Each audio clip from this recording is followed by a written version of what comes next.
네, 하나님 말씀 마가복음 11장 12절에서 25절 말씀입니다. 하나님 말씀 마가복음 11장 12절에서 25절 말씀. 이 시간 우리 화면을 보고 함께 하나님 말씀 읽겠습니다. 시작. 이튿날 그들이 베다니에서 나왔을 때 예수께서 시장하신지라. 멀리서 잎사귀에 있는 한 무화과 나무를 보시고 혹 그 나무에 무엇이 있을까 하여 가셨더니 가서 보신즉 잎사귀 외에 아무것도 없더라. 이는 무화과의 때가 아님이라. 예수께서 나무에게 말씀하여 이르시되 이제부터 영원토록 사람이 내게서 열매를 따먹지 못하리라 하시니 제자들이 이를 듣더라. 그들이 예루살렘에 들어가니라. 예수께서 성전에 들어가사 성전 안에서 매매하는 자들을 내쫓으시며 돈 바꾸는 자들의 상과 비둘기 파는 자들의 의자를 둘러 엎으시며 아무나 물건을 가지고 성전 안으로 지나다님을 허락하지 아니하시고 이에 가르쳐 이르시되 기록된 바 내 집은 만민이 기도하는 집이라 칭함을 받으리라고 하지 아니하였느냐. 너희는 강도의 소굴을 만들었도다 하시매 대제사장들과 서기관들이 듣고 예수를 어떻게 죽일까 하고 꾀하니 이는 무리가 다 그의 교훈을 놀랍게 여김으로 그를 두려워함일러라.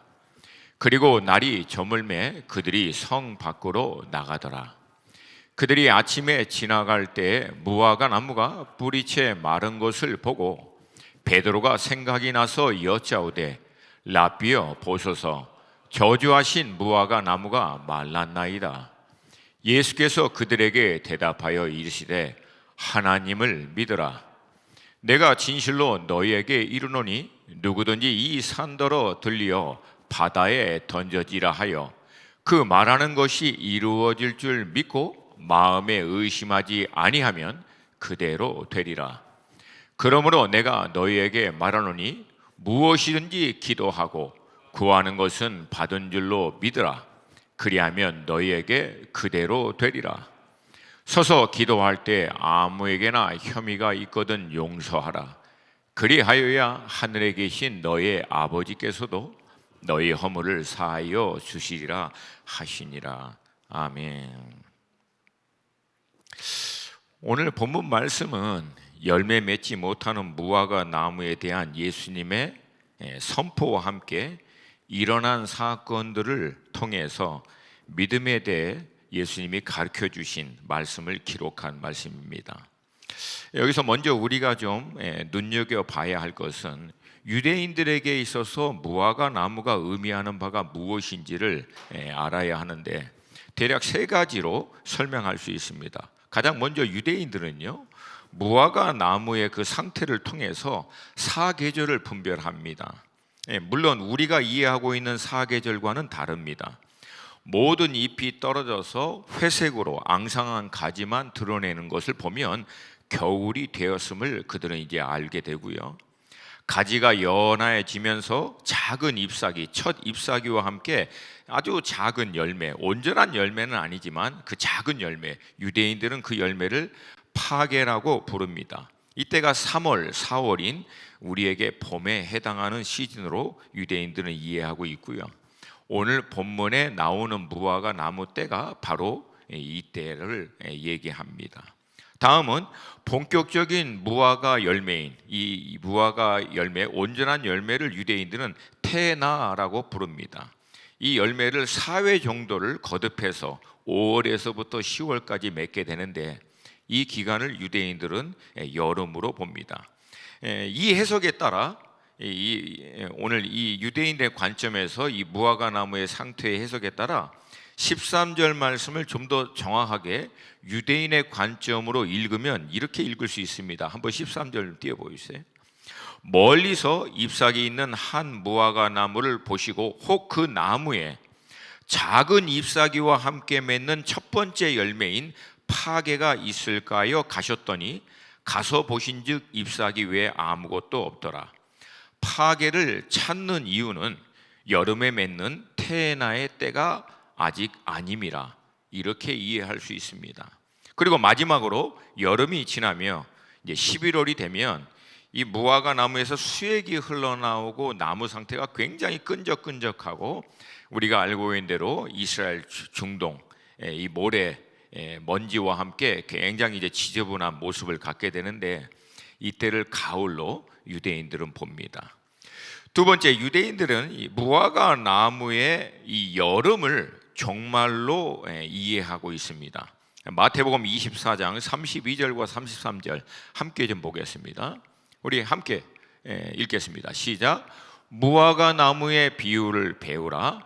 그 가지가 연하여지고 잎사귀를 내면 여름이 가까운 줄 아나니. 잠깐, 여름이 가까운 줄 안다는 얘기는 이제 봄의 끝자락이라는 거예요. 이제 봄이 다 끝나가니까 곧 여름을 앞두고 있다, 그런 뜻입니다. 32절 33절 시작. 이와 같이 너희도 이 모든 일을 보거든 인자가 가까운 곧 문 앞에 이른 줄 알라. 그러니까 흥미롭게도 히브리어로요, 여름과 종말은 같은 어원에서 나온 말이고요. 이 무화과 나무의 여름은 곧 그래서 종말을 예표하여 유대인들은 그렇게 이해합니다. 재밌는 것은 또 유대인들에게 있어서 계절의 시작은 우리와 다릅니다. 우리는 봄을 계절의 시작으로 보고 있는데 유대인들은 이 그 시즌의 시작을, 계절의 시작을요, 가을부터 봅니다. 그러니까 가을, 겨울, 봄, 그리고 마지막이 여름이에요. 그러니까 유대인들에게 있어 여름은 마지막 때를 얘기하는 것입니다. 세 번째, 유대인들에게 무화과 나무는요, 이 이스라엘 본인들 자신들의 상태를 얘기합니다. 본인들을 나타내는 거예요. 그러니까 무화과 나무의 상태를 보면은 이스라엘의 상태, 즉 영적인 상태를 그대로 알 수 있다. 그래서 구약의 많은 선지자들이 이스라엘 백성들의 어떤 영적인 상태를 무화과 나무의 상태에 비유하여 많이 예언적으로 선포하고요. 예수님도 신약에서 자주 이 무화과 나무를 인용하여 당시의 유대인들의 영적인 상태를 설명합니다. 그럼 결론적으로 오늘 이 본문의 무화과 나무를 통해서 주님이 주시고자 하시는 메시지를 요 세 가지의 무화과 나무의 유대인적인 관점에 이해해서 볼 수 있는데, 첫 번째, 무화과 나무가 의미하는 사계절, 즉 오늘 본문은 6월절인 니산월, 우리로 얘기하면 3월과 4월인 봄을 얘기합니다. 그러니까 종말을 의미하는 여름을 바로 앞두고 있는 시즌이어서 예수님이 이 사건을 통해서 앞으로 닥치게 될 이스라엘, 예루살렘의 종말론적인 사건을 암시하고 있는 것이다라고 하는 거예요.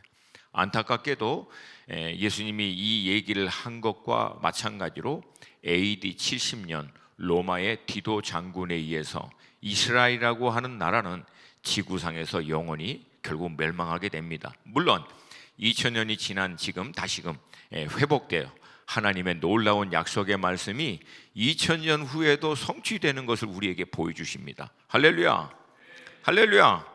너무나 놀라운 사건입니다. 인류 역사 가운데 나라가 완전히 멸망하고 난 다음에 다시 회복된 예는 이스라엘이 유일합니다. 이건 하나님의 역사죠. 두 번째, 첫 번째와 같은 의미로서 예수님이 열매 없는 무화과 나무를 저주하신 것은 당시 믿음이 없는 이스라엘이 맞게 될 종말을 예표적으로 나타낸 행위였다라고 볼 수 있고요. 이 사건은 앞에 말씀드린 대로 역사적으로 그대로 일어납니다. 그리고 마지막으로 오늘 본문의 무화과 나무는 정확하게 당시 이스라엘 백성들의 영적인 상태를 나타내는 것으로서 화려한 잎사귀는 많지만, 화려한 종교적인 행위들은 많지만 열매는 없는 상태를 정확하게 얘기하고 있습니다. 지난 금요일 말씀드린 것처럼 예수님의 마지막 예루살렘 입성은 이 공생의 어떻게 보면 클라이막스의 도입부와 같은 시간입니다. 본문 앞부분을 보면은 예수님이요, 예루살렘 성에 입성하고 난 다음에 가장 먼저 성전에 들어가서 성전을 둘러보십니다. 그리고 난 다음에 이미 날이 저물러서 예루살렘 성에서 나와서 베다니로 가십니다. 이게 예루살렘 성에 입성한 첫 번째 날 예수님이 행하신 것입니다. 그리고 바로 다음 날 베다니에서 나와서 성전으로 가시다가 오늘 본문에 이 무화과 나무를 발견하시고 말씀드린 대로 니산월인 3월과 4월 잎사귀와 함께 온전하진 않지만 그래도 작은 첫 번째 열매인 파게가 있을까 하여 찾아갔다가 아무것도 발견하지 못하자 영원히 열매를 맺지 못할 것이라고 저주를 하십니다. 그리고 나서 성전에 들어가서 의도적으로 저의 표현으로 하면은 한바탕 하십니다. 완전히 뒤집어 버립니다. 아마도 전날 이 성전을 둘러보시고 난 다음 아마 이렇게 할 거를 아예 작정하신 것 같아요. 그냥 마음 먹으시고 완전히 막 뒤엎어버린 거죠. 다른 본문은 막 책찍도 막 제가요 예수님의 이미지 중에서 가장 좀 당혹스러운 게 예수님이 상 엎으시면서 채찍을 휘둘리시는 거예요. 여러분 낭낭한 목소리로 산상수훈을 하시는 예수님의 이미지와는 완전히 다릅니다. 근데 예수님이 어떤 특정한 부분 앞에서는 의도적으로 뭐라고 얘기할까요? 이렇게 과격하게 행동을 하십니다. 메시지를 주고자 하는 강조를 좀 하시는 부분이라고 볼 수 있죠. 그리고 다음 날 베다니에서 나올 때 이 무화과 나무가 이제 뿌리채 마른 것을 이제 베드로가 묻습니다. 주님은 이 질문에 대해서 대답을 하면서 오늘 본문의 사건을 통해서 주시고자 하시는 메시지의 핵심, 그리고 그거와 함께 구체적인 설명을 주십니다. 그게 20절에서부터 22절 말씀이에요. 우리 함께 한 번만 더 읽습니다. 20절부터 22절 시작. 그들이 아침에 지나갈 때 무화과 나무가 뿌리채 마른 것을 보고 베드로가 생각이 나서 여짜오되 라삐여 보소서, 저주하신 무화과 나무가 말랐나이다. 예수께서 그들에게 대답하여 이르시되 하나님을 믿으라. 자, 이 무화과 사건을 통해서 일어난 모든 것의 핵심을 여기서 주님은 무엇으로 딱 주목하게 하십니까? 믿음이라는 거예요. 그리고 나서 이 믿음에 대한 두 가지의 구체적인 설명을 주세요. 믿음을 전체적으로 다 얘기하고 있지는 않지만 믿음의 두 가지의 구체적인 영역을 23절과 24절에서 설명을 합니다. 한 번 더 읽습니다. 시작.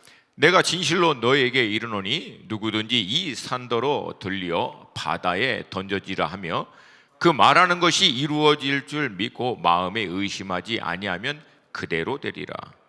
24절. 그러므로 내가 너에게 말하노니 무엇이든지 기도하고 구하는 것은 받은 줄로 믿으라. 그리하면 너희에게 그대로 되리라. 그러니까 여러분 23절은요 믿음의 선포에 대한 기도라고 볼 수 있고요, 24절은 믿음의 간구에 대한 기도라고 볼 수 있습니다. 근데 이 23절과 24절에서 반복해서 나오는 마지막 결론이 이렇게 얘기합니다. 그대로 되리라, 그대로 되리라. 할렐루야. 그러니까 믿음으로 이루어질 줄 확신하고 선포하면 그대로 될 것이고, 믿음으로 응답받을 것을 확신하고 간구하면 그대로 될 것이다. 그러니까 그대로 된다라고 하는 의미는 우리가 선포한 대로 간구한 대로 믿음의 실체인 역사가 그대로 선포하고 말한 대로 간구한 대로 나타나게 될 것이다 라고 얘기하는 거예요. 여기서 얘기하고자 하는 강조점은 믿음의 실체예요. 선포한 것이 실체로 나타난다는 거예요. 간구한 것이 실체로 나타난다라고 하는 거예요. 아멘입니까? 아멘입니까? 이것이 곧 앞에서 언급한 무화과 나무와 연관이 있는 것을 볼 수 있는데, 이 열매가 없는 무화과 나무는 다시 얘기합니다. 정확하게 믿음이 없는, 쉽게 해서 믿음의 실체인 열매가 없는 이스라엘의 영적인 상태를 얘기하는 거예요. 결국은 그 결론이 뭡니까? AD 70년에 로마에 의해서 믿음의 실체인 열매가 없는 그들의 모든 것은 결국 다 사라져 버립니다. 이게 역사적으로 일어났던 사건입니다. 그러면 이 말씀을 근거로 해서 그 동일한 연장성산에 살고 있는 이 시대 교회에게 주님이 주시고자 하시는 굉장히 두렵고 떨리는 메시지의 핵심은 무엇입니까? 마찬가지예요. 믿음의 실체가 없으면 우리도 결국은 이렇게 심판을 받을 수밖에 없다라고 하는 거예요. 자, 근데 그 주님은 믿음이 없는 것을 무엇으로 보시냐? 본인이 믿는다는 말과 고백으로 믿음이 있는 것으로 주님은 보지 않는다는 거예요. 아울러 본인이 이렇게 저렇게 종교적인 예식이나 의식이나 우리가 흔히 얘기하고 있는 신앙의 어떤 행위를 열심히 하는 것, 이것으로 믿음이 있는 것으로 보지 않는다는 거예요. 이것은 오늘 본문이 우리에게 던지는 도전입니다. 왜냐하면 이런 것들은 마치 무화과 나무가 잎사귀가 무성한 것과 사뭇 똑같은 것이기 때문에 그렇습니다. 주님이 믿음이 있는 것과 없는 것을 구분하는 기준은 딱 하나예요. 열매가 있느냐는 거예요. 열매가 있느냐. 우리가 주님 앞에서 주님 내가 믿습니다 하고 또 우리의 믿음의 어떤 믿음의 행위, 신앙의 어떤 구체적인 행위, 말씀도 보고 기도도 하고 예배도 드린다, 이런 걸 다 한다고 표현하면 주님은 우리에게 다음과 같이 물을 거예요. 그래, 네가 믿느냐? 그러면 너의 믿음의 실체, 열매를 보여달라. 네 열매를 좀 보여줘. 네 믿음이 진짜인 것을. 여러분, 주님은 이 열매를요 누구보다도 강조하십니다. 마태복음 7장 16절에서 20절 함께 이 말씀을 좀 보겠습니다. 마태복음 7장 16절에서부터 20절 시작.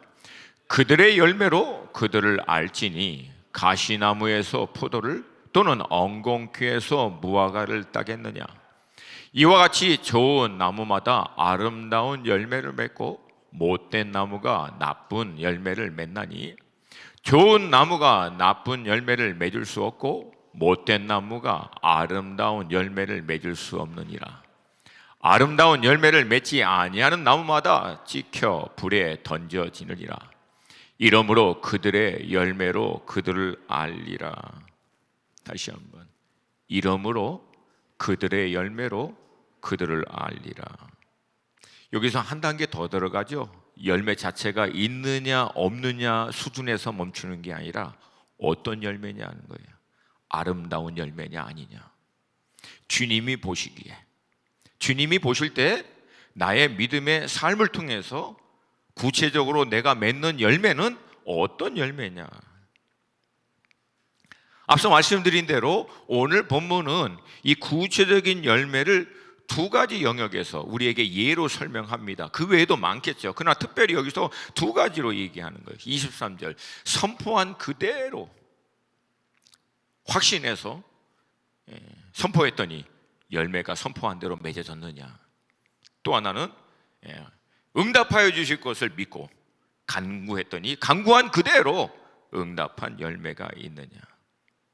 여러분, 우리 주님은 신앙생활을요 굉장히 낭만적이고 아름답게, 마치 로맨틱한, 죄송합니다, 좀 그런 거하고는 거리가 멀어요. 주님이 얘기하고자 하는 믿음의 실체는 굉장히 노골적이고요 구체적으로 증명하라고 주님은 얘기하십니다. 그러면 우리 믿음의 삶 가운데 만약 이런 구체적인 열매가 없다면 주님이 이 말씀을 통하여 우리에게 지적해 주신 대로 우리 굉장히 두렵고 떨리는 마음으로 우리 자신을 점검해야 한다라고 하는 거예요. 근데 놀라운 것은요, 그 점검을 어디에서부터 시작해야 되느냐, 단순히 열매가 있는지 없는지를 뒤지는 게 아니고요, 바로 앞에 일어난 사건하고 똑같이 성전의 사건을 통해서 우리 자신을 돌아봐야 한다. 왜냐하면 이 성전 사건이요, 이 열매를 맺는 것에 대한 중간에 하나님이 어떻게 보면은 주님이 의도적으로 끼워놓은 거예요. 저는 마가복음이 마가가 이것을 아마 강조하고 싶어서 의도적으로 그 중간에 딱 넣었다라고 볼 수 있습니다. 그러니까 결국은 온전한 열매를 맺는 일이 성전을 뒤엎고 청소하는 사건하고 굉장히 연관이 되어 있다라고. 그러니까 여러분, 내 삶 가운데 주님이 기대하고 원하시는, 주님이 아름답다라고 얘기하는 열매가 없다면 그 이유를 어디에서부터 찾아야 된다? 변질된 성전, 여기서부터 찾아봐야 한다는 거예요. 왜? 결국은 거기서부터 나오는 거기 때문에. 그럼 여러분, 여기서 성전 사건을 잠깐 좀 살펴보길 원합니다. 주님이 첫날 성전에 들어가서 모든 것을 이제 둘러보시고 이제 배단위로 들어가시고 다시 성전에 가셔서 성전을 완전히 뒤엎으시면서 다음과 같이 얘기하십니다. 17절 함께 읽습니다. 시작. 이에 가르쳐 이르되 기록된 바 내 집은 만민이 기도하는 집이라 칭함을 받으리라 하지 아니하였느냐. 너희는 강도의 소굴을 만들었도다. 그러니까 핵심은 성전은 만민이 기도하는 집이어야 하는데 그런 성전의 모습은 온데간데 없고요, 강도의 소굴이 돼버린 거예요. 그러면 주님이 왜 이 성전이 강도의 소굴이 되었다라고 얘기하시는가? 앞에 이제 주님이 성전을 청소하실 때 어떤 일들이 진행되고 있었는가? 첫 번째, 매매하는 자들을 내쫓으시고 돈 바꾸는 자들의 상과 비둘기 파는 자들의 의자들을 둘러엎으시고 아무나 물건을 가지고 성전 안으로 지나다님을 허락하지 아니하시고, 이제 먼저 우리가 이해해야 될 것은 이 성전은 이제 이방인의 뜰이라고 하는 바깥뜰을 얘기합니다. 근데 왜 이곳에 이런 일들이 이제 있게 됐는가? 이건 뭐 당시 역사적인 배경을 보면 쉽게 알 수 있죠. 여러분, 유대인들이 예루살렘만 살지 않고요, 전 세계로 디아스포라로 흩어져 살았습니다. 그래서 유월절과 같은 이 절기가 되면은 먼 나라에서부터 성전에 들어가서 어떻게 보면 제사를 드리기 위해서 찾아옵니다. 근데 그 먼 나라에서부터 이 제물을 끌고 올 수가 없어요. 워낙에 먼 거리기 때문에. 그래서 돈을 이제 준비해 와서 성전 앞에서 자기가 하나님께 구별하여 드리고자 하는 제물을 거기서 구입합니다. 그래서 그것을 구입할 수 있도록 어떻게 보면은 그 성도들이 제사를 잘 드릴 수 있도록 도와주기 위해서 준비한 거예요, 사실은. 그리고 돈 바꾸는 자들의 상, 성전에 들어가기 위해서는 성전세를 내야 됩니다.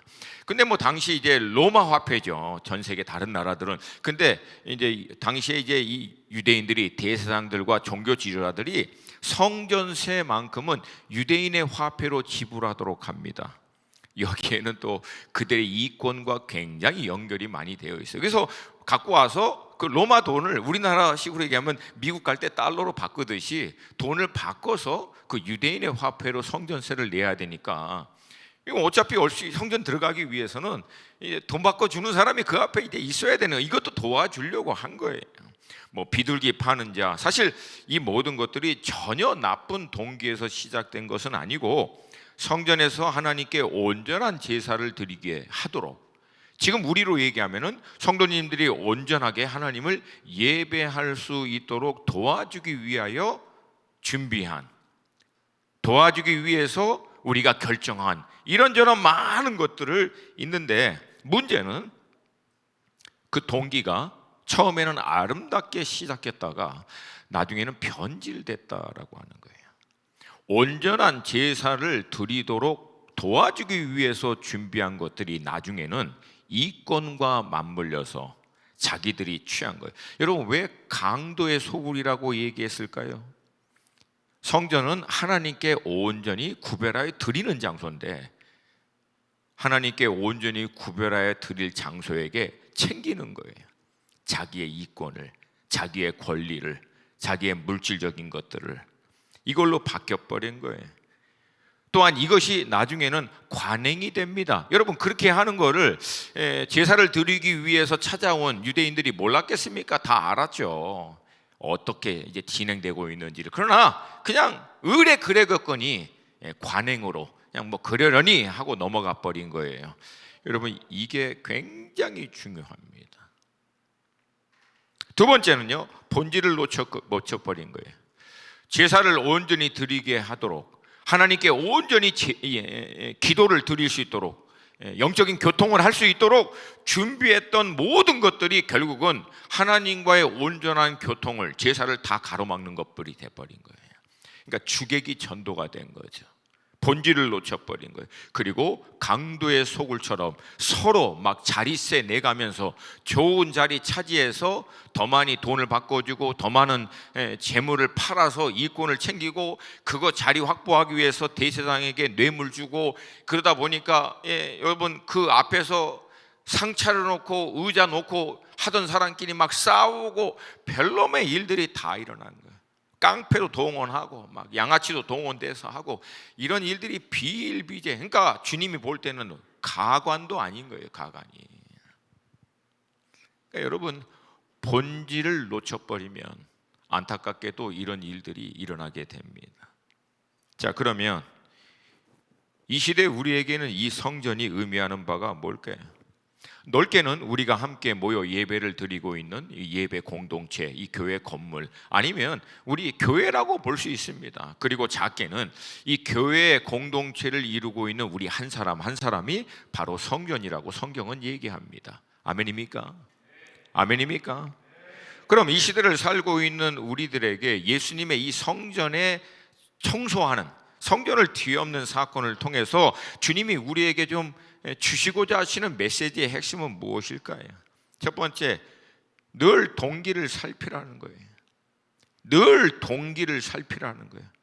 그러니까 우리가 신앙생활을 하기 위해서, 아니면 우리 이제 사역자와 또 평신도 리더들 분 입장에서 우리 성도들이 신앙생활을 잘, 하나님께 예배를 잘 드리고 믿음 생활을 잘 할 수 있도록 우리가 이런저런 결정을 하고 이런저런 것들을 준비하는 것은 아름다운데 그것의 본질을 놓치지 말라는 거예요. 왜 그렇게 하느냐? 성도님들이 영적으로 하나님과 인격적으로 온전한 교통을 할 수 있도록. 아멘입니까? 아멘입니까? 몸인 교회가 하나님께서 맡겨주신 중보의 사역을 온전히 감당해낼 수 있는 영적 공동체로서의 본질을 유지할 수 있도록, 놓치지 않도록, 더 깊은 하나님의 은혜 가운데 그 일을 감당할 수 있도록 도와주기 위한 결정, 모든 과정들을 우리는 늘 두렵게 살펴봐야 한다라고. 여러분, 우리 고 목사님이 말씀 가운데 늘 강조하던 거 두 가지가 뭔지 아세요? 예배와 기도입니다. 아시죠? 알죠? 예, 아는 거라고 믿습니다. 예. 심장이 떨려서 갑자기. 여러분, 그래서 고 목사님이 다른 때는 화 잘 안 내세요. 뭐 이건 우리 사역자들이 잘 알지만, 근데 예배 가운데 성령의 운행, 기름 부으심, 하나님의 역사하심이 없다. 그날은 뭐 이제 초상집 날이지. 다른 건 다 뭐 밥 많이 먹고 뭐 좀 제대로 좀 못하고 뭐 실수하고 그런 건 괜찮아. 근데 예배가 온전하게 드려지는 예배가 아니다. 이거는 굉장히 민감해 하십니다. 그리고 늘 강조하는 게 뭐예요? 교회는 뭐 하는 곳이다? 기도하는 곳이다. 아멘입니까? 그러니까 그거는 고 목사님이 특별히 예배와 기도를 사랑해서 좋아해서 중요하다고 개인적으로 느껴서가 아니에요. 이게 교회의 본질이기 때문에 그래요. 이게 교회의 본질이기 때문에 그래요. 예배가 영적이고 온전한 예배가 아닌데 그 교회 공동체가 굉장히 영적으로 건강하고 주님이 기뻐하시는 열매를 맺더라. 들어본 적이 없어요. 그런 예가. 교회가 기도로 하나님과 교통하지 못하는데 하나님의 의중과 뜻을 정확하게 알아 하나님이 계획하신 바를 온전히 따라갔더라. 들어본 적이 없어요. 그런 것은. 이것은 여러분 개인적인 차원에서도 마찬가지예요. 아멘? 아멘? 내 실질적인 삶 가운데 신앙생활을 내가 잘하도록 하기 위해서 온전한 믿음의 영적인 인격적인 교통을 하기 위해서 이런저런 원칙도 세우고 이런저런 결정하는 거 다 좋은데 늘 살펴봐야 하는 것이 뭐냐면 동기가 어디에 있느냐. 정말 이 동기가 주님께 있느냐? 정말 주님 앞에 온전한 예배를 드리고 영적으로 깨어서 기도 가운데 주님과 교통하는 것을 더 잘하기 위해서 이 결정을 하고 이런 일들을 하기를 원하는가? 늘 돌아봐야 한다는 거예요. 그리고 결론은 뭐예요? 이거 놓치지 않는 거예요. 아멘입니까? 내 삶 가운데 예배가 제대로 드려지지가 않아. 뭐 쉽게 얘기해서 우리의 공적인 예배, 우리 금요철에 예배하고 주일 예배가 가장 대표적이라고 할 수 있지만, 이 예배, 공적인 이 예배 가운데서도 내가 온전한 하나님의 임재와 은혜를 누리지 못해. 그러면 나머지는요 안 보나. 너무 흥분돼서 제가 말이 막 그냥 버퍼링이 일어나네. 나머지는 안 봐도 뻔해요. 안 봐도. 여러분, 이걸 늘 우리가 두려운 마음으로 살펴봐야 돼요. 특별히 사역자분들하고 우리 리더십, 평신도 리더십들은 이 부분에 대해서 잘 귀 기울여 드려야 합니다. 예배 가운데 은혜 못 받는다, 예배 가운데 주님을 인카운트하고 주님과의 영적인 교통이 잘 안 된다, 이거 여러분 빨간불입니다. 빨간불. 이건 빨간불이에요. 내 삶 가운데 하나님과의 인격적인 영적인 교통을 통해서 하나님에게 내 마음의 생각에 내 안에 있는 고민들을 다 내려놓는 것도 중요하지만, 하나님의 마음과 생각 가운데 있는 그분의 의중과 뜻도 내가 받는 이 온전한 인격적인 영적인 교통이 내 삶 가운데 뭔가 안 되고 있다, 이건 여러분 이건 빨간불이라는 거예요. 빨간불. 이게 안 되는데 신앙생활을 온전히 할 수 있다? 여러분, 이건 불가능해요. 불가능해. 여러분, 이것을 회복하는 것이 온전한 열매를 맺는 믿음의 실체가 있는 삶으로 들어가는 핵심인 줄로 믿습니다. 아멘입니까? 여러분, 이 구체적인 일들을 돌아봐 내 안에 실질적인 믿음의 열매가 없다, 그러면 여러분 어떻게 해야 됩니까? 오늘 주님이 행하신 거하고 똑같이 하면 돼. 그냥 상 엎어버리고 채찍 휘두르고 다 갈아 엎어버리는 거죠. 이것을 여러분, 성경은 마음을 기경하는 거로 표현합니다. 할렐루야. 그러니까 내 삶 가운데 믿음의 실체인 주님의 이 아름다운 구체적인 열매가 없고 뭔가 좀 이게 안 통한다, 그러면 갈아엎어야죠. 갈아엎어야죠. 제가 최근에 받은 말씀을 우리 찬양 예배팀 섬기는 친구들하고 같이 나눴는데, 제일 중요한 게 fresh heart, 새 마음, 민감한 마음, 부드러운 마음, 깨끗한 마음, 주님 앞에서 민감하게 반응할 수 있는 마음, 이게 신앙생활의 모든 핵심이 되는 거예요. 이거 없는 것이 뭐예요? 관행, 익숙해져 버리는 거야. 이게 잘못됐는지 제대로 됐는지, 이게 맞는 방향으로 가는지, 본질을 놓쳤는지 안 했는지 아무것도 돌아보지 못하고 무덤덤하고 관행으로 익숙해져 있는 대로 굴러가 버리는 신앙, 이걸 경계하라는 거예요. 여러분, 제가 말씀드리잖아요. 가장 많이 제가 기도하는 게 뭐냐고, 이거라는 거예요. 늘 깨어있고 늘 마음이 주님 앞에서 민감해지도록 깨어있는 거. 여러분, 이걸 제일 많이 기도합니다. 저도 지금도 여전히. 왜? 이거 없어지면 끝나버리니까. 특별히 여러분, 주님이 이 구체적인 믿음의 열매를 회복하는 부분에 있어서 설명한 것이 두 가지라 그랬어요. 이게 주님께서 역사해 주실 것을 믿음으로 확신하고 선포하는 것, 그리고 두 번째는 응답하여 주실 것을 믿음으로 확신하고 주님께 간구하는 것. 그러니까 그냥 아무거나 막 선포한다고 주님께서 역사해 주시는 게 아니에요. 선포한 대로 그냥 막 되는 게 아니고, 아무거나 막 간구한다고 해서 주님께서 응답해 준다는 게 아니에요.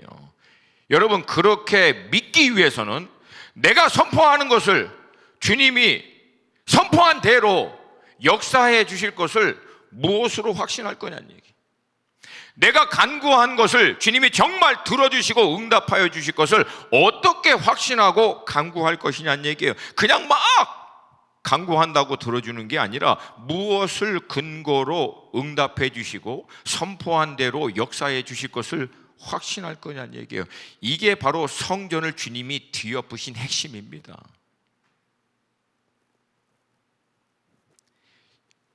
이것이 사실 본문 전체가 우리에게 얘기하고자 하는 메시지의 핵심이라는 거예요.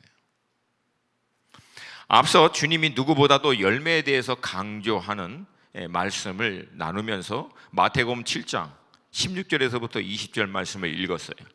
그리고 20절의 결론이 이렇게 얘기합니다. 이러므로 그들의 열매로 그들을 알리라.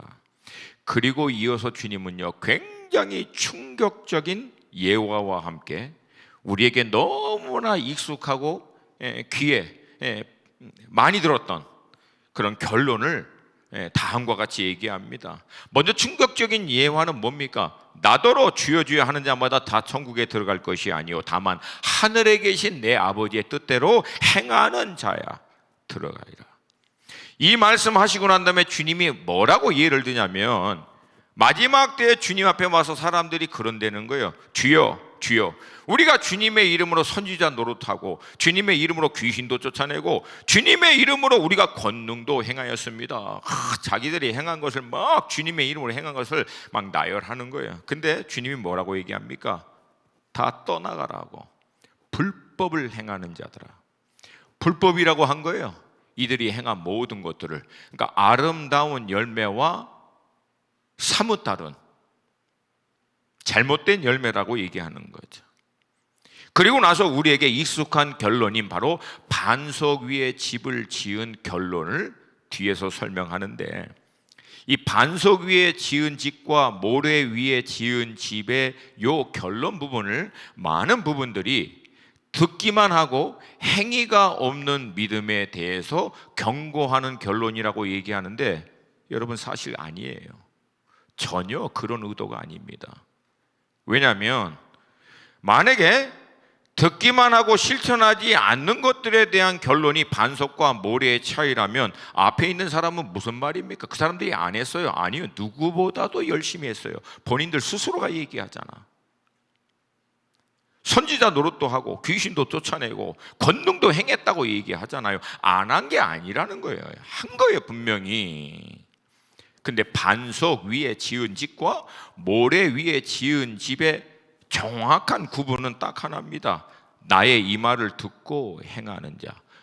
헬라어 원문적으로 표현하면 나의 이 말을 듣고 들은 대로 행하는 자.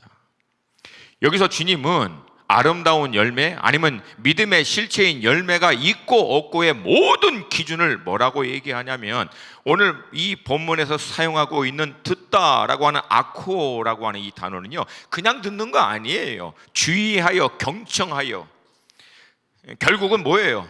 뭘 말씀하시는지, 뭘 원하시는지를 정확하게 분별하기 위해서 집중하여 듣는 것을 얘기합니다. 그리고 어떻게 하는 거예요? 들은 대로 행하는 거예요. 그것을 주님은 아름다운 열매라고 얘기하고, 그것이 믿음의 실체인 열매 맺는 삶이라고 얘기하는 거예요. 아멘입니까? 아멘입니까? 결론적으로 주님이 찾는 열매는 주님이 말씀하신 바를 통해서 주님이 뭘 원하시는지, 주님의 의중이 무엇인지, 주님의 뜻이 무엇인지를 정확하게 아는 것을 얘기합니다. 여러분, 이 당시에 이스라엘의 종교 지도자들이 놓친 게 뭐예요? 열심히 안 했습니까? 얘기했잖아요. 전통도 만들고 유전도 만들고, 어떻게 보면은 유대인 백성들이 제사 잘 드리게 하기 위해서 예물도 재물도 팔고 돈도 바꿔주고 어떻게든지 그들을 도와주려고 열심히 했는데 본질은 놓쳐버린 거예요. 그건 뭐예요? 주님이 무엇을 원하시는지, 주님의 의중이 어디에 있는지. 주님의 의중은 무엇입니까? 성전은 단순히 종교적인 행위를 열심히 하는 게 중요한 게 아니라 만민의 기도하는 집의 본질을 놓치지 않는 거예요. 이게 왜 중요합니까? 만민의 기도하는 집, 이것은 앞에서 누누이 얘기한 것 같이 영적으로 인격적으로 살아계신 주님과 교통하는 거예요. 할렐루야, 할렐루야. 하나님이 뭘 원하시는지, 어떤 계획을 갖고 계시는지, 무엇을 말씀하시는지를 정확하게 듣고 그 말씀에 따라 믿음으로 반응하는 것을 주님은 믿음의 행위라고 얘기하는 거예요. 23절 말씀같이 우리가 어떻게 내가 선포하는 이 말대로 하나님이 역사해 주실 것이라는 것을 확신하고 선포하느냐, 이게 이미 주님과의 인격적인 영적인 이 기도의 집으로서의 영적 교통을 통해서 주님의 마음 가운데 있는, 주님의 의중 가운데 있는 주님의 계획하신 바를 정확하게 알아서 주님이 원하시는 것을 선포하는 거예요. 주님이 원하시는 것을, 내가 원하는 것을 선포하는 게 아니라. 그러니 당연히 주님께서 내가 선포하는 대로 역사하실 것을 확증할 수밖에 없죠. 왜? 이게 주님이 원하는 거니까. 아멘입니까? 내가 간구하는 이 기도가 주님께서 반드시 응답하실 거라는 것을 어떻게 확신하고 기도합니까? 이게 주님의 마음에 있는 기도의 제목이기 때문에, 이 기도의 제목이 주님의 의중과 뜻하고 같이 가고 있기 때문에 반드시 주님이 응답하실 거라는 것을 확신하고 기도하는 거예요. 할렐루야, 할렐루야. 성전의 온전한 회복의 키는 결국 우리의 예배의 대상이 되신 하나님 그분의 의중, 그 마음, 그분의 뜻을 아는 데 있습니다. 아는 데 있어요. 이 본질을 결국은 놓칠 때 사람들은요, 무화과 나무의 잎이 화려한 것 같이 외향적인 종교 행위에 다 마음과 생각을 빼앗겨 버려요. 그래서 외적으로는 화려하고 거창하고 뭔가 하는 것 같아요. 열심히 해야 이게 무서운 거예요. 열심히 한다는 게. 근데 주님의 의중과 주님의 뜻과는 전혀 상관없이, 이거 우리 사랑하는 사역자님들 잘 들으셔야 합니다. 이거 명심해야 합니다. 열심히 하는 게, 충성하는 거 중요해요. 맞아요. 그러나 그분의 의중과 뜻에 맞게 해야 합니다. 주님이 뭘 원하시지? 주님이 어떤 계획을 갖고 계시지? 주님은 나를 통하여 뭘 하기를 원하시는지, 이거 놓치지 않는 게 주님과의 영적, 인격적인 교통을 놓치지 않는 것. 이거 놓쳤기 때문에 주님이 성전을 다 엎어버린 거예요. 그런 거 필요 없다는 거야. 그거 본질을 놓쳐버렸는데 성전을 세워 영이신 하나님의 임재와 우리가 그 하나님 앞에 나아가 만나는 장소를 통해서 하나님과 인적, 영적인 교통을 통해서 온전히 하나 되어 하나님의 뜻이 결국은, 하나님의 나라가 결국은 이 땅 가운데 이루어지는 것이 이걸 세운 하나님의 뜻인데, 이걸 놓쳐버리면 결국은 어떡합니까? AD 70년에 다 쓸어버린 거예요. 이건 여러분 무서운 말입니다.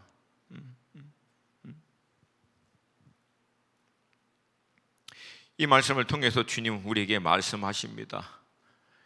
내 삶 가운데 하나님의 의중과 뜻을 쫓아 확신함으로 맺는 구체적인 믿음의 열매가 없을 때 성전인 내 마음의 중심, 성전인 우리 공동체의 핵심, 여기를 다시 한번 돌아보라는 거예요. 그리고 온전한 성전으로서의 역할, 우리의 마음의 중심에서의 역할을 다시금 기경하고 회복하라고 하는 겁니다. 왜? 이게 온전히 회복될 때 주님의 말씀이 임합니다. 주께서 얘기하세요. 주님께서 역사하십니다. 감당할 수 있는 기름 부으심, 은혜와 능력도 주십니다. 제가 여러분에게 늘 강조하며 나누는 말씀이에요. 아모스 3장 7절 함께 읽습니다. 아모스 3장 7절 시작. 주 여호와께서는 자기의 비밀을 그종 선지자들에게 보이지 아니하시고는 결코 행하심이 없으시리라. 믿으십니까? 주 여호와 하나님은 당신의 일을 행하시기 전에 반드시 당신의 종 선지자들에게 말씀하세요. 어떤 계획을 갖고 계신지, 이 시대 가운데 하나님이 어떻게 교회를 통해서 경영하시고 이 세상을 운행하시기를 원하시는지 말씀하십니다. 근데 누구에게 얘기한다고 얘기해요? 그 종 선지자에게. 똑같은 의미의 두 단어를 다른 표현으로 반복한 거예요. 종의 특징은 뭡니까? 깨어서 주인이 뭘 말씀하시는지 늘 대기하고 있는 것. 제가 이거 얘기했잖아요. 히브리 말로 히네니, 말씀하옵소서, 준비되었습니다.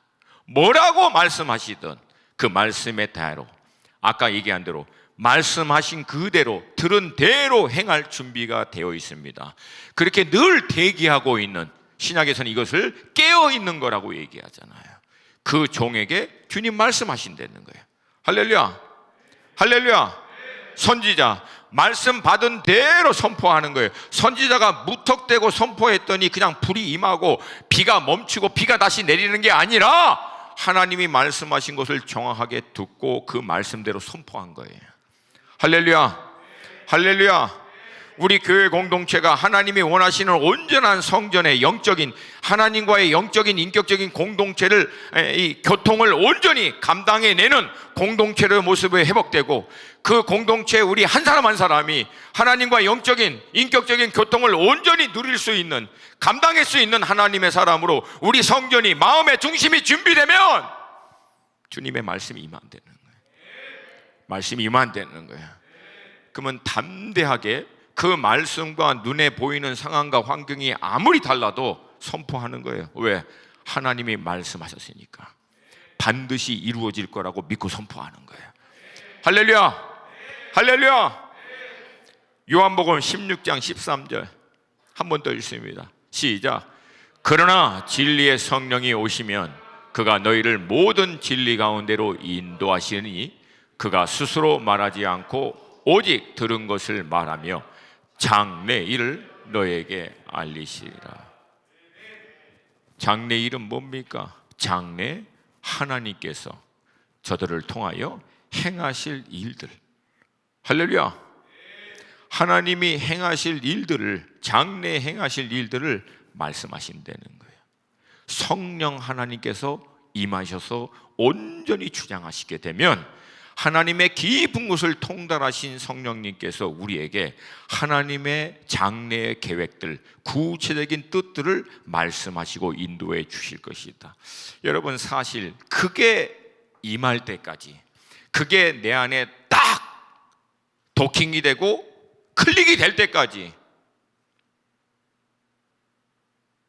주님 앞에 계속 영적으로 교통하며 머무는 거예요. 말씀 앞에서 말씀해 주세요. 주님 뭘 원하십니까? 주님의 의중이 어디 있습니까?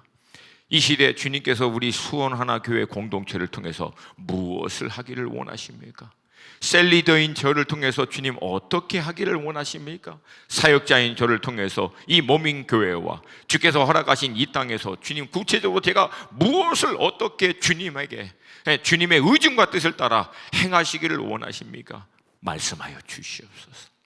인도하여 주시옵소서. 거기에서 믿음으로 확증이 딱 올 때 그 말씀 붙들고 믿음으로 선포한 즉 선포한 대로 이루어질 것이고, 믿음으로 간구한 즉 간구한 대로 이루어질 것을 믿습니다. 주님은 그것을 아름다운 열매라고 얘기하는 거예요.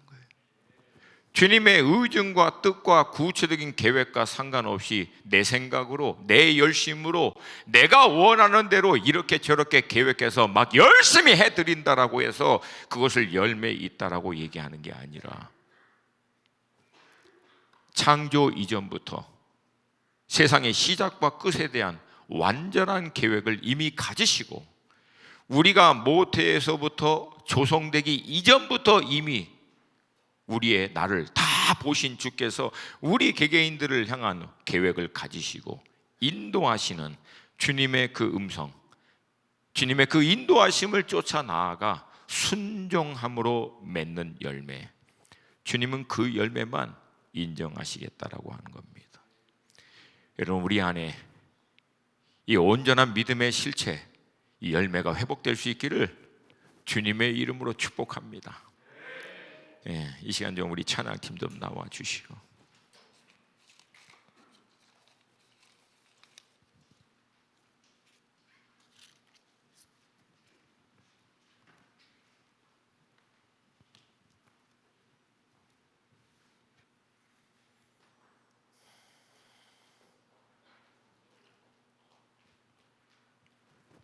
혹시 각 처소에서 함께 예배를 드리시는 우리 사랑하는 수원하나교회 식구들 여러분도 괜찮으시면 자리에서 일어나서 이 시간 우리 함께 좀 마지막 기도와 함께 예배를 마치길 원합니다.